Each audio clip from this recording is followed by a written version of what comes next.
আসসালামু আলাইকুম বন্ধুরা, কি অবস্থা সবার? আশা করি সবাই অনেক বেশি ভালো আছেন। তো আজকে অনেক দিন পরে একটা ভিডিও নিয়ে আসলাম।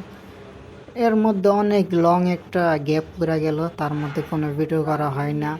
তো আজকে আমার সাথে আছে আমার খুব কাছের দুজন সিনিয়র বড় ভাই, যাদের সাথে আমি মন খুলে চলতে পারি, কথা বলতে পারি একদম ফ্রি মাইন্ডের সাথে। এবং এই দুজন মানুষ যখন একসাথে হবে তখন কোনো না কোনো কারণ নিয়ে তর্ক অবশ্যই লাগবে তাদের মধ্যে। কিন্তু এমনটা কেন হয় আই ডোন্ট নো। আবার কিছুক্ষণ পরে আবার সব কিছু ঠিকঠাক হয়ে যায়।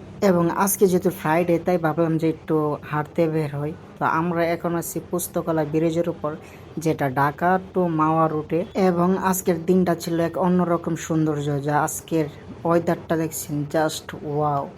এরকম একটা ওয়েদার দেখতে কার না ভালো লাগে? আর এদিকে আমাকে একটু দেখাচ্ছিলাম, ক্যামেরার সামনে আসতে কার না ভালো লাগে, যেরকম আমাকে অনেক ভালো লাগে। তো এদিকে হাঁটতে হাঁটতে চলে আসলাম একদম ব্রিজের উপরে, একদম মাইস সেন্টারে, যেটা বুড়িগঙ্গা নদীর উপরে অবস্থিত। তো আজকে ব্রিজের উপর অনেক মানুষজন ছিল। আমরা যে সাইডে ছিলাম এই সাইডে একটু কমই ছিল, বা আমাদের অপর সাইডে একটু মানুষজন বেশিই ছিল।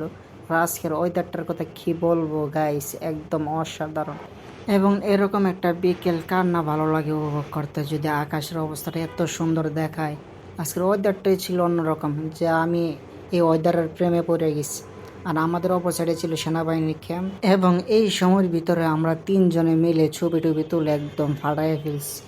আর এরকম ওয়েদারের ছবি অনেক ভালো আসছিল, দেখতে খুব সুন্দর। আর এই দিকে একজন সারাক্ষণ কার সাথে যে কথা বলে, কিছু জিজ্ঞাসা করলে বলে কেউ না, ভালো হয়ে যাও মাসুদ। সো গাইস, আজকের ভিডিওটা এই পর্যন্ত থাক। আর আপনারা সবাই আমার জন্য দোয়া করবেন। আল্লাহ হাফেজ।